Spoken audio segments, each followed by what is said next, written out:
আল্লাহ বলেন, কুল ইন্না সালাতি ওয়া নুসুকি ওয়া মাহইয়ায়া ওয়া মামাতি লিল্লাহি রাব্বিল আলামিন।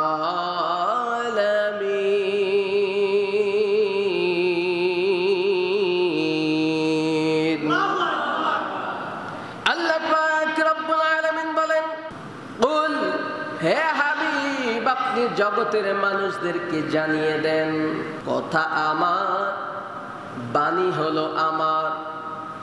আপনি হাবিব খালি মানুষদেরকে জানিয়ে দিবেন। আল্লাহ কয়, হাবিব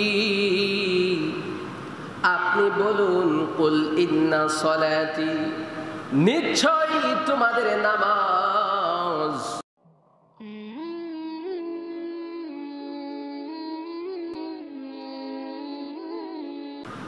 এবং তোমাদের হজ, তোমাদের জীবন, তোমাদের মৃত্যু, তোমাদের যা কিছু আছে সবকিছু একমাত্র তোমার প্রতিপালকের জন্য। আল্লাহ কয়, তোমার নামাজ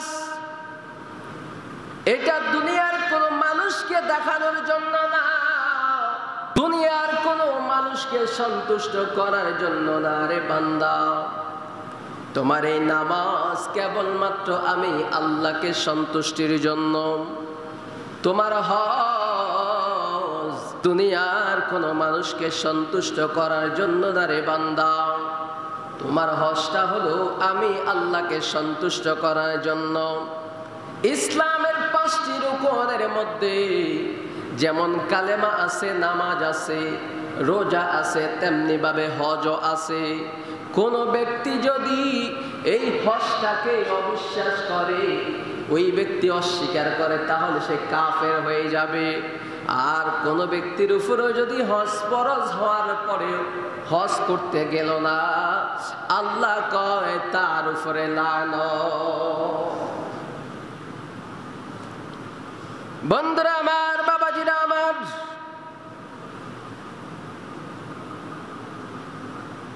হজ কাদের উপরে ফরজ?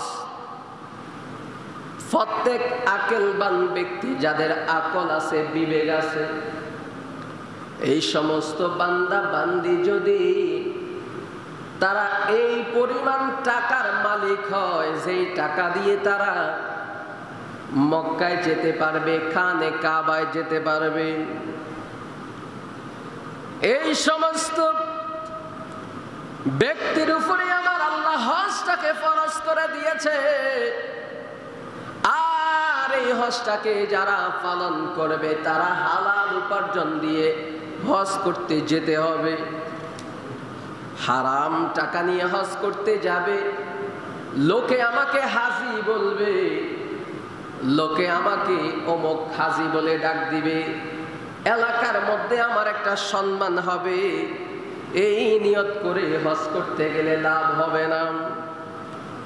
আল্লাহ পাক রব্বুল আলামিন বলেন, قال الله تعالى ولله على الناس حج البيت من استطاع إليه سبيلا ومن كفر فإن الله غني عن العالمين।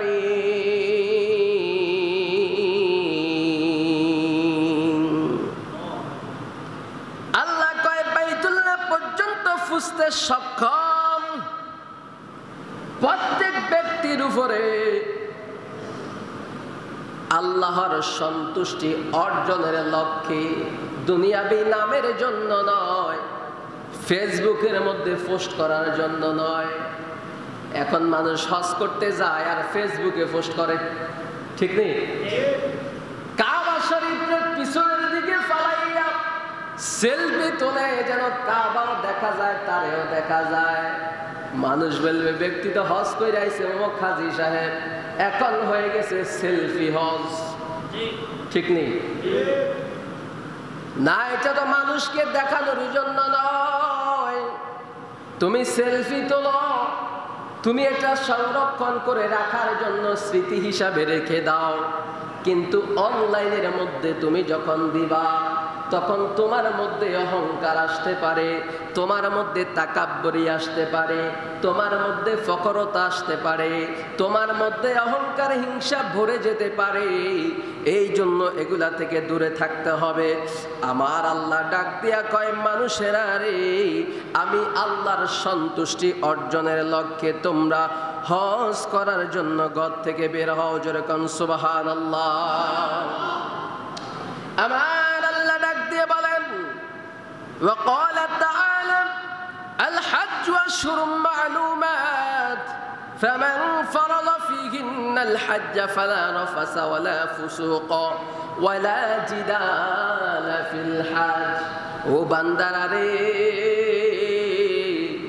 তোমরা হজের সময় নির্দিষ্ট কয়টি মাস, অতএব এই মাসগুলোতে যেই ব্যক্তি হজ করার সিদ্ধান্ত গ্রহণ করে তাকে আমি আল্লাহ বিভিন্ন অশ্লীলতা খারাপ কাজ থেকে দূরে সরাইয়া রাখি।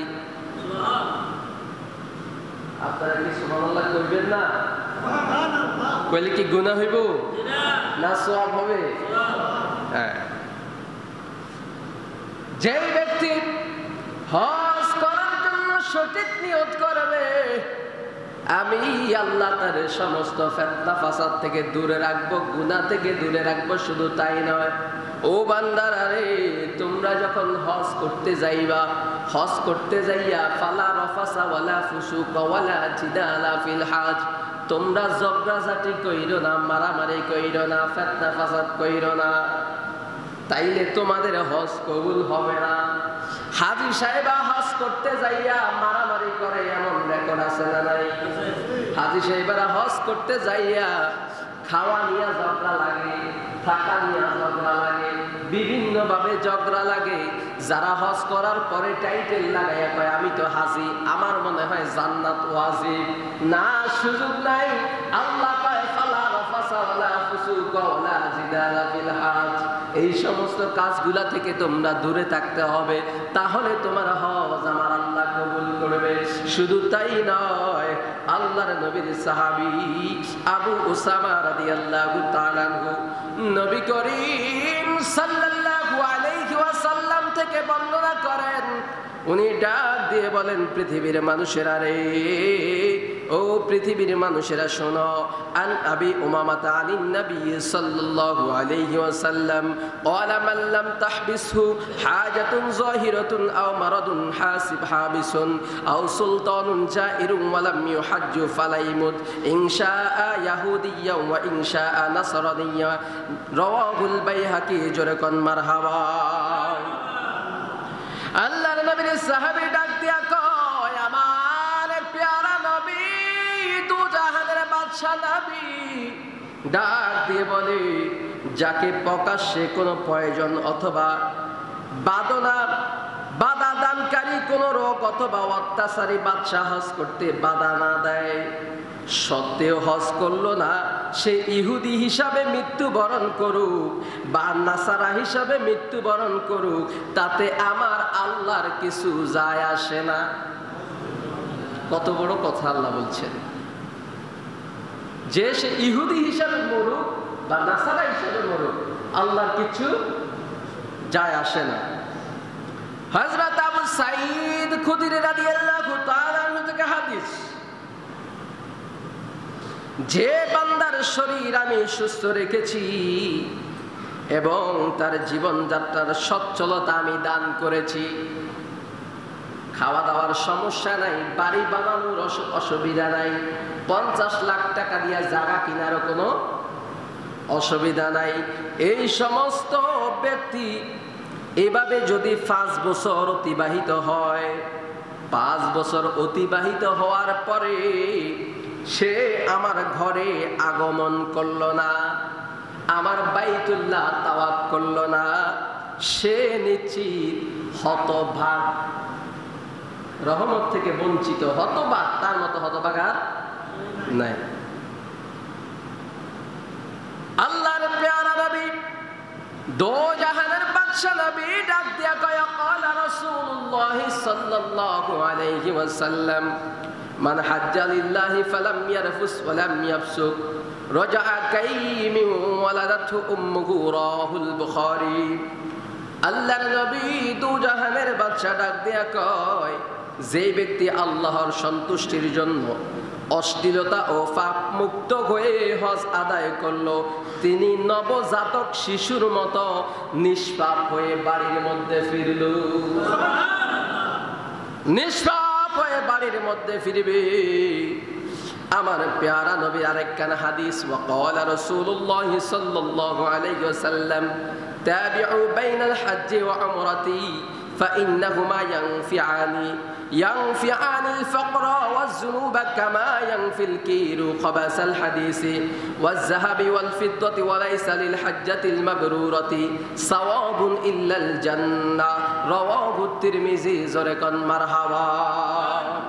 আল্লাহর নবী ডাক দিয়া কয় তোমরা হজের সাথে উমরা পালন করো, কেননা হজ ও উমরা অভাব ও অপরাধকে এমন ভাবে মুছে ফেলে, স্বর্ণকার যেইভাবে স্বর্ণ ময়লা স্বর্ণগুলাকে মুছতে মুছতে পরিষ্কার করে ফেলে, ঠিক তেমনি ভাবে তোমাদের গুনাহগুলাকে আমার আল্লাহ সেইভাবে মুছে ফেলবে। জোরে কোন সুবহানাল্লাহ। আর যেই ব্যক্তির হজ কবুল হবে কোনোভাবে একটা উসিলা দিয়া হজ কবুল হয়ে গেছে, আল্লাহ কয় তার পুরস্কার হইল জান্নাত। তার পুরস্কার কি? যার হজ কবুল হবে তার পুরস্কার জান্নাত। আম্মা জান আয়েশা রাদিয়াল্লাহু তাআলা আনহা উনি হাদিস বর্ণনা করেছেন আমার প্যারা নবী তাকে তার উমরা করতে গিয়ে বলেন তোমরা কষ্টের পরিমাণে ও জীবিকা হিসাবে তোমার জন্য সওয়াব হবে, কষ্টের পরিমাণে তোমরা যে হজ করতে যাইয়া তোমরা যে কষ্ট করবে, কষ্ট কিন্তু কম না। হজ করতে গেলে অনেক কষ্ট আছে, যারা করছে তারা জানে। এই কষ্টের পরিমাণে আমি আল্লাহ তোমাদেরকে সওয়াব দিব, তোমাদেরকে রিজিক দিব, তোমাদের সওয়াব দিব, তোমাদের জন্য জীবিকা দিব। এই ঘোষণা আম্মা জান আয়েশা রাদিয়াল্লাহু তাআলা আনহা নিজে শুনে বর্ণনা করেছেন। জোরে কোন মারহাবা। বন্ধুরা আমার, আল্লাহর নবীর একজন সাহাবী হযরত আবু হুরায়রা রাদিয়াল্লাহু তাআলা আনহু থেকে হাদিস। হযরত আবু হুরায়রা রাদিয়াল্লাহু তাআলা আনহু ইমাম হাইসামি মাজমাউর জাওয়াদ, ইমাম তাবরানি আওসাত কিতাবের মধ্যে উল্লেখ করেন যে ব্যক্তি হালাল টাকা দিয়ে হজ করার জন্য, হালাল টাকা উপার্জন করে হালাল টাকা দিয়ে হজ করার জন্য রওনা হয়েছে, বাড়ির মধ্য থেকে বের হয়ে একটা বাহনের মধ্যে কদম রাখছে, লাব্বাইক আল্লাহুম্মা লাব্বাইক বলে যখন কদমটা দিল, ওই সময় আল্লাহ পাকের পক্ষ থেকে একজন আহ্বানকারী ফেরেশতা উনি বলবে লাব্বাইক ওয়া সাদাইক, আমার আল্লাহ তোমার কদম রাখার সঙ্গে সঙ্গে তোমার হজটারে কবুল করে ফেলেছে। যেই ব্যক্তি হারাম টাকা নিয়ে হজ করার জন্য ঘর থেকে বের হয়েছে, লাব্বাইক আল্লাহুম্মা লাব্বাইক বলে বাহনের মধ্যে কদম রেখেছে, আসমান থেকে একজন আহ্বানকারী ফেরেশতা বলবে লাব্বাইক নো সাদাইক, তোমার হজ আমার আল্লাহর দরবারে কবুল হয় নাই, তোমার হজে আল্লাহর কিচ্ছু যায় আসে না, তোমার হজ খালি লোক দেখানো হজ, এই হজে তুমি জান্নাত পাইবা না। হজ এত সোজা না রে বাপ, হজ করতে হলে হালাল টাকা দিয়ে হজ করা লাগবে। এবার বলেন তো দেখি, কথাটা আমার না নবীর সাহাবীর? নবীর সাহাবীর কথা মানে নবীর কথা, নবীর কথা মানে আমার আল্লাহর কথা। বন্ধুরা আমার, বাবাজিরা আমার, এই জন্য এখন তো হজের গুরুত্ব নিয়ে কথা বলেছি, হজের বিষয়ে কথা বলেছি। আপনাদের কাছে জানতে চাই, হজ করতে গেলে শুধু মক্কায় গেলে চলবে না, মদিনায় যাইতে হবে। জোরে বলেন, মদিনায় যাইতে হবে। এখন কেউ যদি কয় না মদিনায় যাওয়া লাগবে না, এমনি হজ হয়ে যাবে, আল্লাহর নবী বুখারী শরীফের মধ্যে, মুসলিম শরীফ, আবু দাউদ শরীফ, তিরমিজি শরীফ, এই সমস্ত সিয়াসিত্তার কিতাবের মধ্যে আল্লাহ রাসূল একটা হাদিস নিজে আল্লাহ রাসূল বলেছেন, মান যারা কবরি ওয়াজাবাত লাহু শাফাআতি, যেই ব্যক্তি আমি নবীর রওজা মোবারক জীবনে একবার জিয়ারত করবে, তাকে শাফায়াত করে জান্নাতে নেওয়া আমি নবীর জন্য ওয়াজিব হয়ে যাবে। সুবহানাল্লাহ। আরে হাদিস শরীফের মধ্যে আল্লাহর রাসূল বলেন, ইন্নাল ঈমানা, যেই ব্যক্তি নিজেকে ঈমানদার দাবি করে, শুধু দাবি নয়, প্রকৃত পক্ষে আল্লাহর দপ্তরে সে ঈমানদার। আল্লাহর নবী কয়, ইন্নাল ঈমানা, যার ভিতরে ঈমান আছে, যার ভিতরে কি আছে? ঈমান আছে। লায়াজিরু, তার মনটা সব সময় ইলাল মাদিনা, তার মন দিল যদিও বাংলাদেশের মধ্যে আছে সে ব্যক্তি, যদিও পাকিস্তানে আছে, যদিও ভারতে আছে, আমেরিকা আছে, বিশ্বের বিভিন্ন দেশে আছে, আল্লাহর নবী কয় লায়াজিরু ইলাল মাদিনা, ওই ইমানদারের মন সব সময় মদিনার মধ্যে পড়ে থাকে।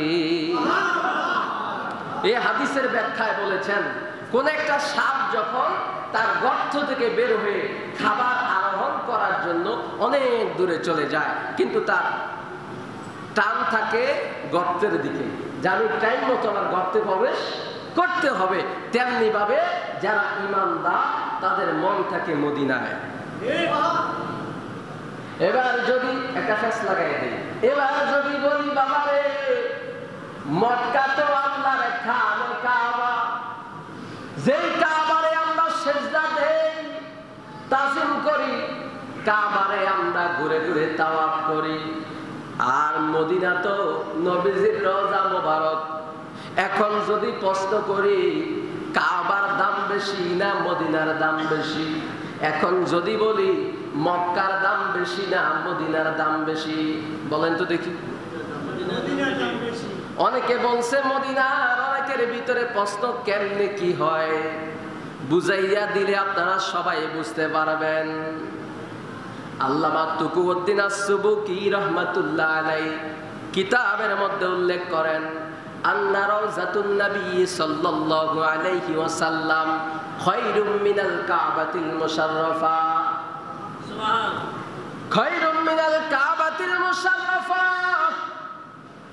আল্লাহর যে খানে কাবা আছে, ওই খানে কাবা খায়রুম মিনাল কাবাতিল মুশাররাফা ওয়া আফদালু আরশিল মুআল্লা। আল্লাহর খানে কাবা শুধু নয়, আল্লাহ পাকের আরশ আজিমের চাইতে সোনার মদিনায় নবীজি যেই রওজা মোবারকের মধ্যে শুয়ে আছে, ওই রওজা শরীফের দাম আল্লাহর কাছে অনেক বেশি। মক্কা মদিনার তর্ক লেগে গেল, বুঝাবার ক্ষেত্রে বলছি, তর্ক লেগে গেল। মক্কা কয় ও মদিনা, তোমার চাইতে আমি মক্কার দাম বেশি। মদিনা কয় কেমনে? আমার মধ্যে না আল্লাহর খানে কাবা আছে, তোমার মধ্যে কি আছে? কয় আমার মধ্যে কি আছে এটা দিমু পরে, উত্তর দিমু পরে, আগে তুমি বলে শেষ করো তোমার মধ্যে আর কি কি জিনিস আছে। মক্কা ডাক দিয়া কয় মদিনা রে, আমার কাছে হাজরে আসওয়াদ পাথর আছে, যেই পাথরের মধ্যে চুমা খাইলে মানুষের জীবনের গুনাহগুলা পাথরে টেনে টেনে নিয়ে যায়। কয় আর কি আছে? সাফা মারওয়া দুইটা পাহাড় আছে, হাজিরা পাহাড়ের মধ্যে দৌড়াদৌড়ি করা লাগে কিনা? কয় আর কি আছে? কয় মাকামে ইব্রাহিম আছে। কয় আর কি আছে?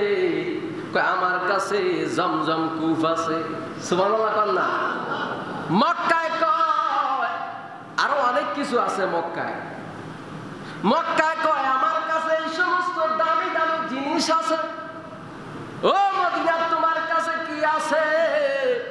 মদিনা ডাক দিয়া কয় মক্কা রে, এক কথায় তোমার জবাব দিয়া দেব, যেই নবীরে না বানাইলে আল্লাহ এই দুনিয়ার কোনো কিছু সৃষ্টি করত না। যেই নবীর উসিলায় আদম সৃষ্টি, যেই নবীর উসিলায় তামাম সৃষ্টি জগৎ সৃষ্টি, যেই নবীর উসিলায় মা হাওয়া সৃষ্টি, যেই নবীর উসিলায় আসমান জমিন যা কিছু আছে সব সৃষ্টি, ওই রহমাতাল লিল আলামিন যদি না হইতো আমার আল্লাহরও কোনো প্রকাশ হইতো না, অস্তিত্ব মানে জাহির হতো না। ওই নবী কামলেওয়ালা দো জাহানের বাদশাহ যেই রওজা মোবারকের মধ্যে শুয়ে আছে এটা হলো মদিনায়। আরো কি শুনবা, আমার প্যারা নবী যেই রওজা মোবারকের মধ্যে শুয়ে আছে রে, ওই রওজা মোবারকের চতুর্পাশে প্রত্যেকদিন ফজর থেকে সন্ধ্যা পর্যন্ত 70,000 ফেরেশতা নবীর রওজা মোবারক ঘুরে ঘুরে তাওয়াফ করে।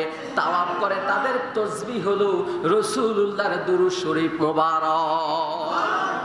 সন্ধ্যা যখন হয়ে যায়, আবার সন্ধ্যার পর থেকে 70,000 ফেরেশতা নতুন করে নিযুক্ত করা হয়। তারা আবার ফজর পর্যন্ত নবীর রওজা মোবারক তাওয়াফ করতে থাকে, দুরূদ পড়তে থাকে। এইভাবে প্রতিদিন রাইতে দিনে মিলাইয়া 1,40,000 ফেরেশতা দৈনিক রাত্রে এবং দিনে মিলাইয়া। কিন্তু স্পেশাল বিষয় হলো এই ফেরেশতাগুলা যারা জীবনে একবার এই দায়িত্ব পাইছে, মৃত্যুর আগ পর্যন্ত কোনোদিন আর এই দায়িত্ব কিয়ামতের আগ পর্যন্ত পাবে না।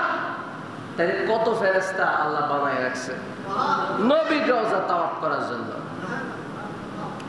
এটা হলো ইমানদারের ইমানের কথা বলছি, কথা বুঝতে হবে। ইমানদারের না, আমি আগে হাদিস বলছি কিনা? বুখারী শরীফ, কোন শরীফ?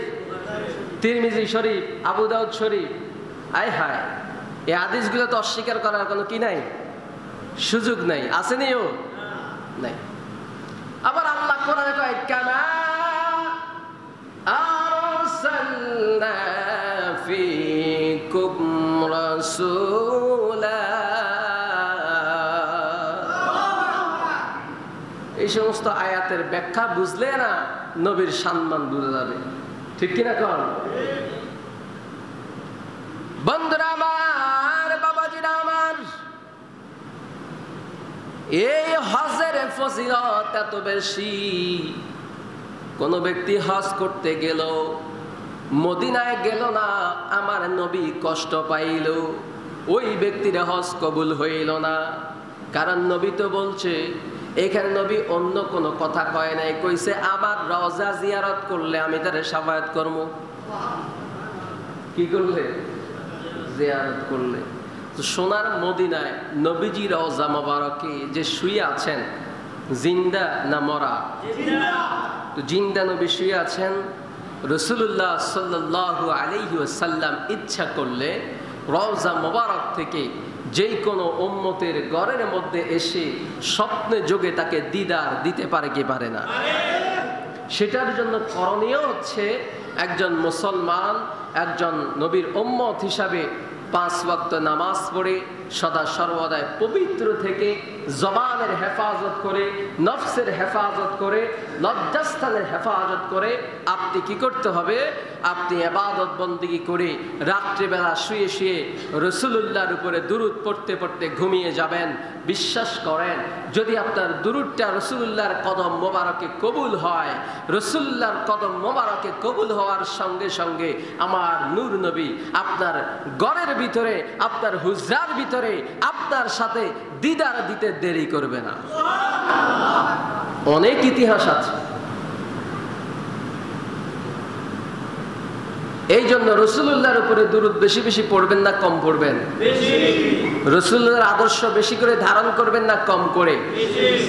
রাসূলুল্লাহর আদর্শের ভিতরে ছিল যে আমি অহংকারী, অহংকার করতে হবে, আমি বড় হুজুর, আমি বড় পয়সাওয়ালা, আমি বড় ইজ্জতওয়ালা, আমি বড় সম্মানী, আমি বড় নেতা, আমি চেয়ারম্যান, আমি মেম্বার, আমি অমুক, আমি তমুক। নো, আল্লাহ রাসূলের চাইতে বড় সম্মানওয়ালা, ইজ্জতওয়ালা ব্যক্তি এই পৃথিবীতে নবী ছাড়া কেউ আসে নাই, আসবেও না। ওই রাসূলুল্লাহ মানুষকে দেখলে আগে সালাম দিত, বাচ্চাদেরকে দেখলে আগে সালাম দিত। আমরা বসে থাকি কখন আমারে সালাম দিব, ঠিক না? কারণ আমি না বড় নেতা, কথা বাস্তব কিনা? আমরা বসে থাকি কখন আমার ইজ্জত দিবে, চেয়ার থেকে উঠে দাঁড়াবে। দুনিয়ায় চেয়ার থেকে উঠে দাঁড়ানোর জন্য অপেক্ষা করি। রাসূলুল্লাহর বাংলাদেশ থেকে আমরা দাঁড়িয়ে সালাম জানাইলে অপরাধ? নো। রাসূলুল্লাহকে আপনি যেখান থেকে ইচ্ছা সেখান থেকে সম্মান জানাইতে পারেন, কারণ নবীর ইজ্জতের সাথে তো আমাদের ইজ্জতের তুলনা। প্রধানমন্ত্রী শেখ হাসিনা আসবে বরিশাল কলেজের সামনে, কে আসবে? কলেজের প্রিন্সিপাল থেকে শুরু করে, প্রফেসর থেকে শুরু করে, ছাত্র ছাত্রী থেকে শুরু করে, বরিশাল বাজারের ওই মাথা থেকে রাস্তার দুই পাশে সারিবদ্ধভাবে দাঁড়িয়ে হাতের মধ্যে সুন্দর একটা বাটি নিয়া, এটার মধ্যে কিছু ফুল দিয়া, বিভিন্ন কালারের ফুল দিয়া, প্রধানমন্ত্রী আসবে বেলা ৩টায়, কোন কারণে মিস্টেক হয়ে গেছে ২ ঘন্টা লেট, প্রধানমন্ত্রীর অপেক্ষায় ফুল দেওয়ার জন্য আমরা রাস্তার দুই কিনারে, প্রিন্সিপালও দাঁড়াইছে, প্রফেসরও দাঁড়াইছে, শিক্ষকরাও দাঁড়াইছে, ম্যাডামও দাঁড়াইছে, ছাত্রছাত্রীও দাঁড়াইছে, প্রধানমন্ত্রীর খবর নাই। বসে থাকার সুযোগ আছে?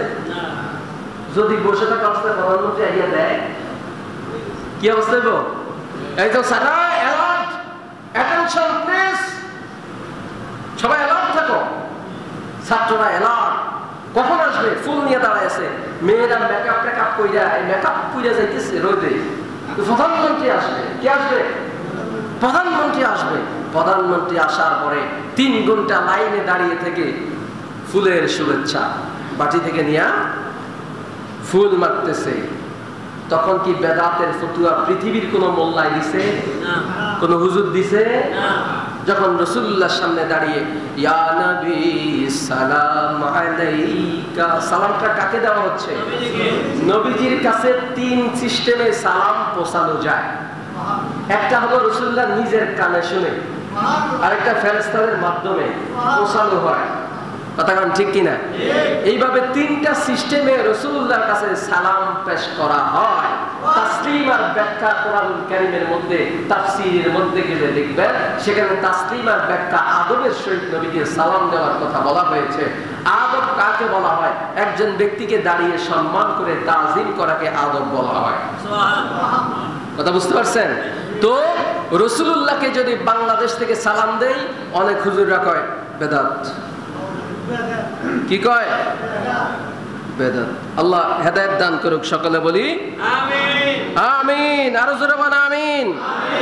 দুরূদ ও সালাম হাজারো, সবাই পড়েন, দুরূদ ও সালাম হাজারো সালাম, দুরূদ ও সালাম হাজারো সালাম। ওরে হৃদয় বসনে জানাই লাখো সালাম, দুরূদ ও সালাম। ফ্যাস একটা লাগাই দেই শেষে। ফ্যাসটা হয়েছে যেই সমস্ত পশু খাওয়া যায়, যেই সমস্ত পশু খাওয়া যায়, যেমন গরু আমাদের জন্য কি, ছাগল, ভেড়া, ওট, দুম্বা, হাতি। হাতি জবাই করবেন, কাছে যাইয়া দেখেন না। তারপরে মুরগি, হাঁস, কবুতর, কিছু কিছু পাখিও আছে, ঠিক নেই? এখন আমি আজকে ফতুয়া দিলাম, এই সমস্ত যে সমস্ত প্রাণী গোস্ত খাওয়া জায়েজ, ওই সমস্ত পানির পায়খানা প্রস্রাবও জায়েজ। ওই সমস্ত প্রাণীর পায়খানা প্রস্রাবও নাফাক না, এটা পবিত্র, মানে পাক। এটা কি? আমারে কি ফিটবেন না দৌড়াইবেন? আমি তো ফতুয়া দিয়ে দিছি। হ্যাঁ।